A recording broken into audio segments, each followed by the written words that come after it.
નમસ્કાર વિદ્યાર્થી મિત્રો, ધોરણ 3 વિષય આસપાસ, પ્રકરણ 16 મારું ઘર. આગળ આપણે ભાગ 2માં સ્વાધ્યાય પોથીમાં આપેલ પ્રશ્ન નંબર 1 થી 7 સુધીના પ્રશ્નોનો અભ્યાસ કર્યો હતો. આજે આપણે ભાગ 3માં આગળ અભ્યાસ કરીશું. ભાગ 3માં જોઈએ પ્રશ્ન નંબર 8. નીચેના પ્રશ્નોના ટૂંકમાં ઉત્તર લખો. એટલે કે પ્રશ્નોના જવાબ આપણે ટૂંકમાં લખવાના છે. પહેલો પ્રશ્ન છે, વાંસ કે લાકડાના ઘરમાં રહેનારને શું ધ્યાન રાખવું પડે? એટલે કે જે લોકો વાંસના કે લાકડાના ઘરમાં રહે છે તો તેમણે શું ધ્યાનમાં રાખવાનું હોય છે અથવા રાખવું પડે છે? તો વાંસ કે લાકડાના ઘરમાં માટીના ચૂલાથી રસોઈ ન કરવી જોઈએ. શું હોય છે? એમણે શું ધ્યાનમાં રાખવાનું હોય છે કે માટીના ચૂલા ઉપર રસોઈ કરવામાં આવે છે તો એ રસોઈ એમણે લાકડાના ઘરમાં કે વાંસના ઘરમાં કરવી જોઈએ નહીં. આવા ઘર વધુ વરસાદવાળા વિસ્તારમાં હોવાથી ઘરના નીચે ટેકા મજબૂત રાખવા જોઈએ. એટલે શું કહે છે કે આવા ઘર ક્યાં જોવા મળે છે? કે વધુ વરસાદવાળા વિસ્તારમાં જોવા મળે છે. તો એને ઘરના નીચે શું રાખવામાં આવે છે? ટેકા રાખવામાં આવે છે. બરાબર? તો એ ટેકા કેવા રાખવાના હોય છે? મજબૂત રાખવા જોઈએ. ઘરમાં ખૂબ જ ભારે સામાન ન રાખવો જોઈએ. એટલે કે ઘરમાં ખૂબ જ વજનદાર ભારે સામાન હોય એવો સામાન રાખવો જોઈએ નહીં. વધુ વરસાદ અને વાવાઝોડું હોય તો ઘરને નુકસાન પણ થઈ શકે છે. એટલે કે વધુ વરસાદ અને વાવાઝોડું હોય તો શું થાય છે? એને ઘરને નુકસાન પણ થાય છે. ઘણીવાર વધુ વરસાદ હોય તો ઘરની નીચે પાણી ભરાઈ જાય તો ઘરની નીચે ઉતરી શકાય નહીં અને અનાજ પાણીની ખૂટી પણ જાય એવું બને. એટલે શું થાય છે કે ઘણી વખત વધુ વરસાદ હોય તો ઘરની નીચે શું ભરાઈ જાય છે? પાણી ભરાઈ જાય છે.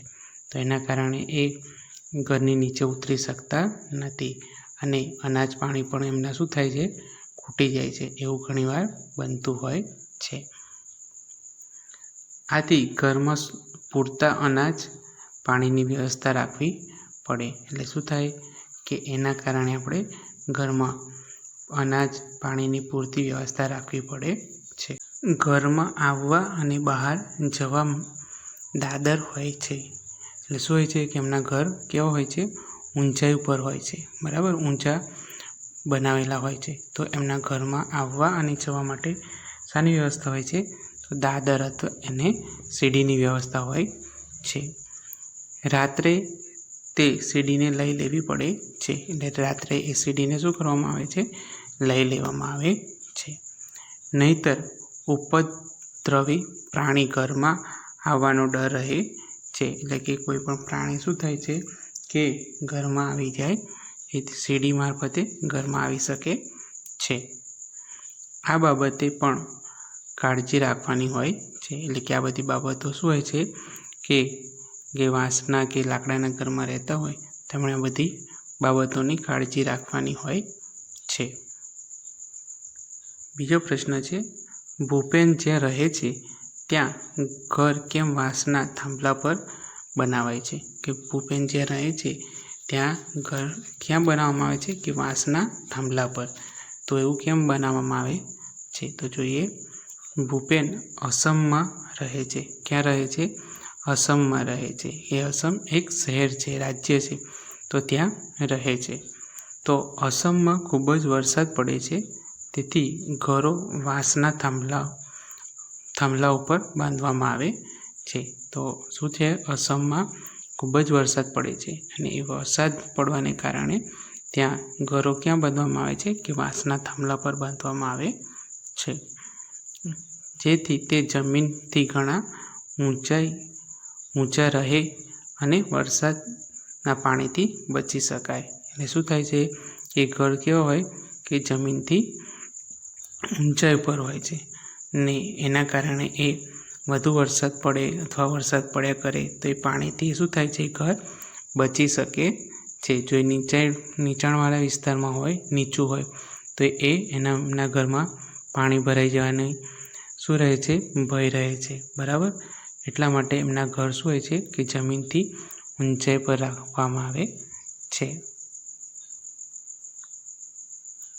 ત્રીજું છે, ભૂપેનના ગામના ઘરના છાપરા કેવા હોય છે, તે કેમ એવા બનાવવામાં આવે છે. એટલે કે ભૂપેનના ગામના ઘરના છાપરા કેવા હોય છે અને કેમ એવા બનાવવામાં આવે છે. તો ભૂપેન અસમમાં રહે છે. અહીં ખૂબ જ વરસાદ પડે છે. ત્યાં શું થાય છે, જે ભૂપેન જે જગ્યાએ રહે છે ત્યાં ખૂબ જ વરસાદ પડે છે. તેથી અહીંના ઘરોના છાપરા ઢાળવાળા હોય છે. કેવા રાખવામાં આવે છે, ઢાળ પડતો હોય, લસરપટ્ટી આપણે ખાઈએ છીએ ને, તો એ રીતેના શું હોય છે, ઢાળવાળા રાખવામાં આવે છે, જેથી ઘર ઉપર વરસાદનું પાણી ભેગું ના થાય. એટલે કે એમના ઘર ઉપર શું થાય, વરસાદનું પાણી ભેગું થાય નહીં અને પાણી વહી જાય. શું થાય, ઢાળવાળા હોય તો એમના પર ઘર ઉપર પાણી પડે તો એ પાણી કેવું જાય, એ છત ઉપર રહે નહીં અને નીચે આવી જાય. એટલા માટે એમના ઘરના ઉપર છાપરા કેવા હોય છે, તો ઢાળવાળા રાખવામાં આવે છે. પ્રશ્ન 4, પથ્થરના ઘર બનાવવા શું અગવડ પડે છે. એટલે કે પથ્થરના ઘર બનાવવા હોય તો આપણને કઈ મુશ્કેલી પડે છે. તો જોઈએ, પથ્થરના ઘર જમીનમાં પાયા ખોદીને બનાવવા પડે. એટલે કે પથ્થરનું ઘર બનાવવું હોય આપણે તો શું કરવું પડે, જમીનમાં પાયા કે જમીનની અંદર શું કરવું પડે છે, પાયા ખોદવા પડે છે. અસમમાં ખૂબ જ વરસાદ પડતો હોવાથી પથ્થરનું ઘર જમીન પર બનાવવામાં આવે તો વરસાદનું પાણી ઘરમાં ઘૂસી જાય, તેથી ઘરમાં રહી શકાય નહીં. એટલે શું કહે છે કે અસમ રાજ્ય છે તો ત્યાં શું છે, ખૂબ જ વધારે વરસાદ પડે છે અને ત્યાં પથ્થરનું ઘર જો આપણે જમીન પર બનાવવામાં આવે તો શું થાય છે કે વરસાદનું પાણી ઘરમાં ઘૂસી જાય છે. ક્યાં ઘૂસી જાય છે, કે ઘરમાં ઘૂસી જાય છે. એટલે તે ઘરમાં રહી શકાય નહીં અને એટલા માટે આપણે એ ઘરની અંદર રહી શકીએ નહીં. લાકડાના ઘરની જેમ પથ્થરના ઘરને ટેકાથી બનાવી શકાતું નથી. એટલે શું હોય છે કે લાકડાનું ઘર હોય છે તેને ટેકાથી બનાવી શકાય, પણ પથ્થરના ઘરને આપણે ટેકા મૂકી શકતા નથી. આમ ભૂપેન જ્યાં રહે છે ત્યાં પથ્થરના ઘર બનાવવામાં અગવડ પડે છે. એટલે શું કહે છે કે ભૂપેન જ્યાં રહે છે ત્યાં પથ્થરના ઘર બનાવવામાં આપણને શું થાય છે કે આમ બધી મુશ્કેલીઓ પડે છે. 5મો પ્રશ્ન છે, ચમેલી અને ભૂપેનના ઘરના છાપરામાં શું સમાનતા છે. એટલે કે ચમેલી અને ભૂપેનના ઘરના છાપરામાં આપણને શું સમાન એટલે સરખાપણું શું જોવા મળે છે. તો ચમેલીના રહેઠાણનો પ્રદેશ મનાલી છે અને ભૂપેન અસમમાં રહે છે. ચમેલી ક્યાં રહેતી હતી, તો મનાલીમાં, અને ભૂપેન અસમમાં રહે છે. બંનેના રહેવાના વિસ્તારમાં પુષ્કળ વરસાદ પડતો હોવાથી તેમના ઘરના છાપરા ઢાળવાળા હોય છે. આ સમાનતા છે. એટલે શું હોય છે કે એ બંને કેવા વિસ્તારમાં રહે છે, કે તેમના વિસ્તારમાં ખૂબ જ પુષ્કળ વરસાદ પડે છે. કેવો પુષ્કળ વરસાદ પડે છે, એટલા માટે એમના ઘરના છાપરા કેવા હોય છે, ઢાળવાળા હોય છે. કેવા હોય છે, ઢાળવાળા. એટલા એમના ઘરના છાપરામાં શું સમાનતા છે, તો આ સમાનતા રહેલી હોય છે. પ્રશ્ન 6, પાકા મકાનમાં રહેવાથી કયા લાભ થાય છે. બરાબર, આપણે પાકા મકાનમાં રહીએ છીએ તો આપણને કયા લાભ થાય છે. તો જોઈએ, પાકું મકાન આપણને ઠંડી, ગરમી અને વરસાદથી રક્ષણ આપે છે. બરાબર, વધારે ઠંડી પડતી હોય, ગરમી પડતી હોય, વરસાદ પડતો હોય તો આપણે એનાથી બચી શકીએ છીએ. પાકા મકાનમાં આપણને ચોરી, લૂંટફાટની બીક રહેતી નથી. જો આપણું ઘર પાકું હોય તો આપણે ચોરીને લૂંટફાટની બીકથી આપણે શું થાય છે, બીક આપણને રહેતી નથી. જીવજંતુ કે હિંસક પ્રાણીઓનો ડર સતાવતો નથી. એટલે કે જીવજંતુ હોય જેમ કે સાપ છે, બરાબર, એવા જીવજંતુ શું હોય છે, જીવજંતુ હોય અથવા પ્રાણીઓ હોય છે, બરાબર, તો એનાથી આપણને બીક લાગતી નથી. પાકા મકાનમાં આપણે અને આપણું કુટુંબ સુખ શાંતિથી રહી શકીએ છીએ. એટલે કે પાકું મકાન હોય તો આપણે અને આપણા કુટુંબમાં જે પણ હોય એ બધા આપણે શું કહેવાય, સુખ શાંતિથી રહી શકીએ છીએ. વાવાઝોડા કે તોફાનથી પણ આપણને કશું નુકસાન થતું નથી. કે વાવાઝોડું આવે કે તોફાન થાય, બરાબર, તો આપણને નુકસાન થતું નથી. પાકા મકાનમાં રહેવાથી આપણા જાનમાલનું રક્ષણ થાય છે. એટલે કે પાકા મકાનમાં આપણે રહીએ તો આપણા જાનનું, એટલે કે આપણું અને આપણે જે વસ્તુઓ હોય છે, બરાબર, એ વસ્તુઓનું પણ રક્ષણ થાય છે. પ્રશ્ન 7. બહુમાળી મકાનમાં ઉપર જવા માટે શી વ્યવસ્થા હશે? એટલે કે જે મોટા મોટા મકાનો હોય છે, ફ્લેટ હોય છે, તેમાં ઉપર જવા માટે શી વ્યવસ્થા હોય છે? તો જોઈએ, બહુમાળી મકાનોમાં ઉપરના માળે જવા માટે લિફ્ટ હોય છે. શું હોય છે? લિફ્ટ હોય છે. તેના દ્વારા લોકો તેમના ઘરમાં જાય છે. આ ઉપરાંત અહીં સીડીની પણ વ્યવસ્થા કરવામાં આવેલી હોય છે. એટલે શું હોય છે કે બહુમાળી મકાનોમાં લિફ્ટની સગવડ હોય છે અને સીડીની પણ વ્યવસ્થા કરવામાં આવેલી હોય છે, જેથી જ્યારે લિફ્ટ બંધ હોય ત્યારે સીડી દ્વારા ઉપર ઘરમાં જઈ શકાય છે. એટલે કે જ્યારે લિફ્ટ બંધ હોય તો શું થાય, દાદર દ્વારા, સીડી દ્વારા એ પોતાના ઘરે જઈ શકે છે. પ્રશ્ન 8. માટીના મકાનમાં રહેનારે શું ધ્યાનમાં રાખવું પડે છે? કે જે લોકો કાચા મકાન હોય છે, માટીના બનેલા, તો એમાં રહે તેમણે શું ધ્યાનમાં રાખવું પડે? તો તેમણે ગરમી, ઠંડી અને વરસાદમાં હંમેશા સજાગ રહેવું પડે છે. શું રહેવું પડે છે? કે ગરમી પડતી હોય, ઠંડી પડતી હોય કે વરસાદ પડતો હોય, ત્યારે એમણે શું રહેવું પડે? સજાગ, એટલે કે ચોકીદાર રહેવું પડે છે કે એમણે ઘરને કંઈ નુકસાન ના થાય એનું એમણે સતત ધ્યાન રાખવું પડે છે. કારણ કે કેવા મકાનમાં રહેતા હોય છે? કાચા મકાનમાં રહેતા હોય છે. વધુ વરસાદ પડે તો માટીનું ધોવાણ થાય અને ભીત પડી જવાનો પણ ડર રહે છે. એટલે કે જો વધુ વરસાદ પડે તો એમનું શું હોય, દિવાલો કેવી હોય છે? માટીની હોય છે એમના ઘરની, તો એ દિવાલો શું થાય, ધોવાઈ જાય અથવા પડી જવાનો ડર રહે છે. તેથી ઘરની દિવાલોને વારંવાર લીપવી પડતી હોય છે. એટલે શું હોય છે, એમના ઘરની દિવાલોને વારંવાર એને લીપવી પડતી હોય માટીથી, બરાબર. માટીના મકાનમાં જીવજંતુ કે હિંસક પ્રાણીઓનો ડર રહે છે. એટલે શું હોય છે કે જે માટીના મકાન હોય છે એમાં જીવજંતુઓ જમીનમાંથી નીકળે છે અથવા હિંસક પ્રાણીઓ હોય છે, એના ઉપર હુમલો કરીને મકાન તોડી પણ નાખે. એટલે આપણે શું રહે છે, એની બીક રહે છે. વધુ વરસાદ કે વાવાઝોડાથી માટીના મકાનને નુકસાન થવાનો ડર પણ રહે છે. એટલે શું હોય છે, વધુ વરસાદ પડે અથવા વાવાઝોડું આવે તો માટીના મકાનને શું થાય છે, નુકસાન થાય અને આપણને બીક રહે છે. ચોરી કે લૂંટફાટ પણ સરળતાથી થઈ શકે છે, તેથી જાગૃત રહેવું પડે છે. એટલે કે ચોરી કે લૂંટફાટ શું થાય, કાચા મકાનમાં સરળતાથી થઈ શકે. એટલે આપણે સતત કેવું રહેવું પડે છે, જાગૃત રહેવું પડે છે. પ્રશ્ન 9. હાઉસબોટ બીજા મકાનોથી કેવી રીતે અલગ છે? એટલે કે હાઉસબોટ બીજા મકાનોથી કેવી રીતે અલગ પડે છે? તો હાઉસબોટ પાણીમાં તરતી રહે છે, જ્યારે બીજા મકાનો જમીન પર બાંધેલા હોવાથી એક જગ્યાએ સ્થિર રહે છે. શું કહે છે કે અહીંયા હાઉસબોટ બીજા મકાનોથી કેવી રીતે અલગ પડે છે?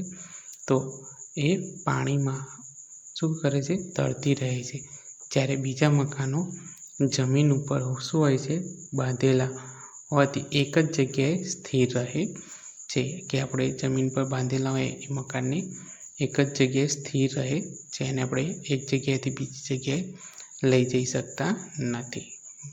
આ રીતે હાઉસબોટ બીજા મકાનોથી અલગ પડે છે. એ રીતે શું હોય છે? હાઉસબોટ પાણીમાં એક જગ્યાએથી બીજી જગ્યાએ જઈ શકે છે, જ્યારે આપણે જમીન પર બાંધેલા મકાનો એક જ જગ્યાએ રહે છે. પ્રશ્ન 10. શું તમને હાઉસબોટ જેવા ઘરમાં રહેવું ગમે? કેમ? બરાબર, તો આપણને હાઉસબોટ જેવા ઘરમાં રહેવું ગમે અને કેમ? તો હા, મને એવા ઘરમાં રહેવું ગમે, કારણ કે મને હાઉસબોટમાં સવારી કરવાની ખૂબ જ મજા આવે છે. હાઉસબોટમાં બેસી સરોવરમાં ફરવાનું તથા માછલીઓને જોવાની પણ મજા આવે છે. તો તમને હાઉસબોટમાં રહેવાનું ગમતું હોય તો તમે એ રીતે તમારો જવાબ તમે જાતે પણ તમે આ પ્રશ્નનો જવાબ તમે લખી શકો છો. પ્રશ્ન 11.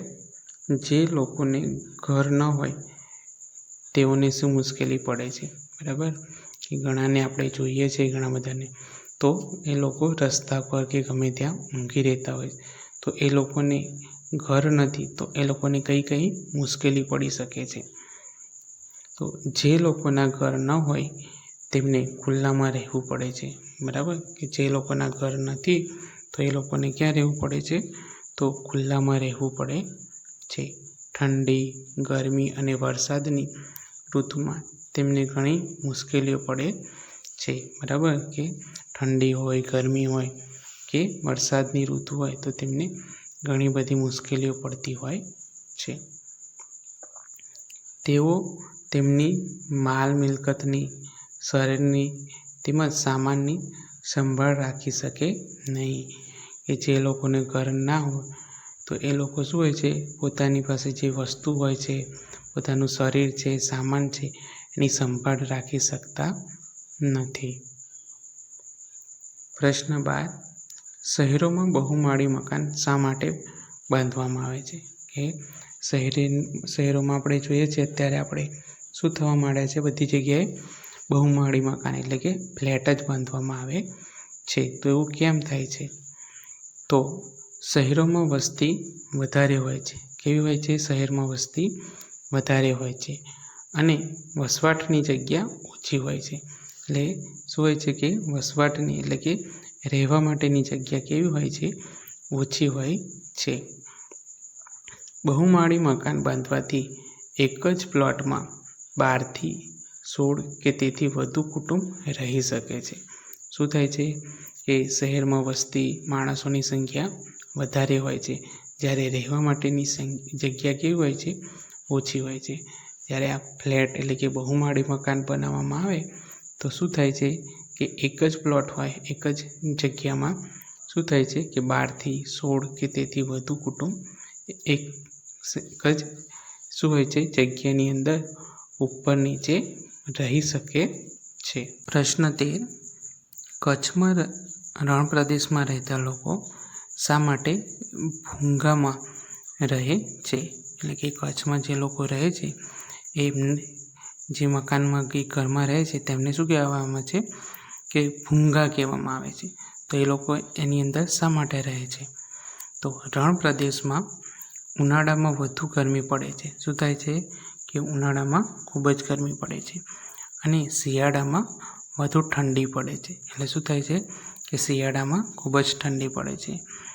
ભૂંગાની બનાવટ એવી હોય છે કે ગરમીથી બચી શકાય છે. એટલે શું થાય છે કે ભૂંગાની વ્યવસ્થા એવી હોય છે, એવી રીતે એને બનાવવામાં આવે છે તો કે ગરમીથી બચી શકાય છે અને શિયાળામાં ઠંડીથી પણ રાહત મળે છે. અને શિયાળામાં શું હોય છે કે ઠંડી ખૂબ પડે છે તો પણ આપણે એમાં રહેવાથી આપણને રાહત મળે છે.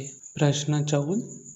આપણને મકાનની જરૂર શા માટે પડે છે? બરાબર, તો આપણને મકાનની જરૂર કેમ પડે છે? તો મકાન એ માણસનો વિસામો છે. મકાન ન હોય તો વ્યક્તિને કે કુટુંબને રહેવાની, સૂવાની, ખાવા પીવાની, ઘર વકરીને સાચવવાની અગવડો પડે છે. એટલે શું થાય છે કે જો માણસ પાસે ઘર ન હોય તો શું થાય કે રહેવાની, સૂવાની, ખાવા પીવાની, ઘર વકરી એટલે કે ઘરની વસ્તુ હોય છે બધી વસ્તુને સાચવવાની શું પડે છે? મુશ્કેલી પડે છે. વ્યક્તિ મકાન હોવાથી ગરમી, ઠંડી અને વરસાદ સામે રક્ષણ મેળવી શકે છે. એટલે શું હોય છે કે જે વ્યક્તિ પાસે મકાન હોય તો એ ગરમીથી, ઠંડીથી અને વરસાદ સામે શું છે આપણે રક્ષણ મેળવી શકીએ છીએ. તેમજ માલ મિલકતની સલામતી રહે છે. એટલે કે આપણી જે વસ્તુઓ હોય છે બરાબર, તો એ વસ્તુઓની આપણી સલામતી રહે છે. તેથી આપણને મકાનની જરૂર પડે છે. એટલે કે આના કારણે આપણને શું હોય છે? મકાનની જરૂર પડતી હોય છે. પ્રશ્ન 9. નીચે આપેલા વિવિધ પ્રકારના મકાનોના ચિત્રો જુઓ. તેમાંથી કાચા મકાન માટે 1, પાકા મકાન માટે 2 અને વધુ વરસાદવાળા વિસ્તારના મકાન માટે 3 નંબર આપો. એટલે કે આપણે અહીં ઘરના અલગ અલગ પ્રકારના ચિત્રો આપેલા છે. બરાબર, તેમાં કાચું મકાન હોય તો 1 નંબર આપવાનો જ, પાકું મકાન હોય તો 2 નંબર અને વધુ વરસાદવાળા વિસ્તારના મકાનો હોય તો આપણે એને 3 નંબર આપવાનો છે. તો આપણે અહીંયા જોઈએ પહેલું આ ચિત્ર છે તે કેવું છે? કાચું, એટલે એને આપણે 1 નંબર આપ્યો. પછી આ શું છે? તો એ કેવું છે? જમીનથી ઉપર છે. જો વાંસના ટેકા ઉપર બનાવેલું છે. તો એ મકાન ક્યાં જોવા મળે? તો વધુ વરસાદવાળા વિસ્તારમાં, એટલે આપણે એને 3 નંબર આપ્યો છે. કયો નંબર? 3 નંબર. પછી આ શું છે? બહુમાળી મકાન છે. તો એને શું કહેવામાં આવે છે? પાકા મકાન, એટલે એને 2 નંબર આપ્યો છે. પછી આ પણ શું છે? પાકું મકાન છે, એટલે આપણે એને 2 નંબર. પછી આ શું છે? કાચું મકાન છે. બરાબર, ઘાસથી ને એવું બનાવેલું છે, તો એને 1 નંબર આપ્યો. પછી આ કેવું મકાન છે? પાકું મકાન, એટલે એને 2 નંબર આપેલો છે. પછી આ કેવું છે? તો જમીનથી ઊંચાઈ પર છે. તો એવું મકાન ક્યાં જોવા મળે? તો વધુ વરસાદવાળા વિસ્તારમાં, તો એને આપણે કયો નંબર આપ્યો છે? 3 નંબર. પછી આ કેવું મકાન કહેવામાં આવે છે? કાચું મકાન. કેવું છે એ? કાચું મકાન, એટલે એને 1 નંબર આપ્યો. આ કેવું મકાન છે? તો પાકું મકાન છે. તો આપણે અહીંયા કયો નંબર આપવાનો છે? 2 નંબર આપેલો છે. હવે આગળ છે પ્રવૃત્તિઓ. શું છે? પ્રવૃત્તિ. તો અહીંયા આપણને પ્રવૃત્તિની અંદર શું આપેલું છે કે નીચે આપેલા ઘરમાં તમને મનગમતા રંગ પૂરો. એટલે કે આપણને અહીંયા સરસ મજાનું એક ઘરનું ચિત્ર આપેલું છે. તેની અંદર આપણને મનગમતો રંગ પૂરવાનો છે. બરાબર, આપણે રંગ પૂરવા માટે સ્કેચ પેન કલરનો ઉપયોગ કરવાનો નથી. આપણે પેન્સિલ કલર અથવા ચોકિયા કલરનો ઉપયોગ કરવાનો છે. એ હોટ પ્રકારના પ્રશ્નો. નીચેના દરેક પ્રશ્નના ઉત્તર માટે આપેલા વિકલ્પમાંથી સાચો વિકલ્પ શોધીને તેનો ક્રમ અક્ષર પ્રશ્નની સામે આપેલ ચોરસમાં લખો. પહેલો પ્રશ્ન છે, બરફના ઘરને શું કહેવાય? કે જે બરફમાંથી ઘર બનાવવામાં આવે છે તેને શું કહીએ છીએ આપણે? તો ઇગ્લુ. શું કહેવામાં આવે છે? ઇગ્લુ. તેનો ક્રમ આવશે ક. બીજો પ્રશ્ન છે, હાઉસબોટ કયા રાજ્યમાં જોવા મળે છે? એટલે કે હાઉસબોટ જે શું હોય છે? નાવડીની અંદર ઘર બનાવવામાં આવે છે ને હાઉસબોટ કહેવામાં. તે કયા રાજ્યમાં જોવા મળે છે? તો જમ્મુ કાશ્મીરમાં. કઈ જગ્યાએ? તો જમ્મુ કાશ્મીરમાં. તેનો ક્રમ આવે છે અહીંયા બ. ત્રીજું છે, બહુમાળી મકાનમાં ઉપર જવા માટે શાની વ્યવસ્થા હોય છે? એટલે કે બહુમાળી મકાન હોય, બરાબર, જે ફ્લેટ કહીએ છીએ આપણે, તો એની અંદર ઉપર જવા માટે શાની વ્યવસ્થા હોય છે? તો લિફ્ટની વ્યવસ્થા હોય છે. શાની? લિફ્ટની. તો આપણે અહીંયા શું આવશે? એનો ક્રમ કયો આવશે? ડ આવશે. કયો આવે છે? ડ. ચોથો પ્રશ્ન, અસમમાં વધુ વરસાદ પડે છે તેથી તેના મકાન શું હોય છે? કે ઢળતા છાપરાવાળા હોય છે. કેવા હોય છે? એમના મકાન ઢળતા છાપરાવાળા, એટલે એમનું છત કેવી હોય છે? ઢાળવાળી હોય છે. તેનો ક્રમાંક કયો આવશે? અહીંયા બ આવે છે. પાંચમું છે, દાલ સરોવર ક્યાં આવેલું છે? એટલે દાલ સરોવર છે એ સરોવર ક્યાં આવેલું છે? તો જમ્મુ કાશ્મીરમાં આવેલું છે. ક્યાં આવેલું છે? જમ્મુ કાશ્મીરમાં. તેનો ક્રમ અક્ષર અહીંયા આવશે અ. છઠ્ઠો પ્રશ્ન, કઈ વસ્તુ કાશ્મીરની ઓળખ નથી? એટલે કે કઈ વસ્તુ કાશ્મીરની ઓળખ નથી, એટલે કે કાશ્મીરમાં એ વસ્તુ હોતી નથી. બરાબર, તો કઈ વસ્તુ નથી અહીંયા પૂછેલું છે આપણને, એટલે આપણે આ ધ્યાન રાખવાનું છે. તો કઈ વસ્તુ નથી કાશ્મીરની ઓળખ? ઈગલું. શું છે? એ ઈગલું કાશ્મીરમાં હોતું નથી. બરાબર, તેનો ક્રમ અક્ષર આવે છે અહીંયા ડ. તો વિદ્યાર્થી મિત્રો, આજે આપણે સ્વાધ્યાય પોથીમાં આપેલ પ્રશ્ન નંબર 8 અને હોટ પ્રકારના પ્રશ્નોનો અભ્યાસ કર્યો. અહીં આપણું પ્રકરણ 16 પૂર્ણ થાય છે. તો આજે આપણે અહીં સુધી અભ્યાસ કરીશું. આભાર.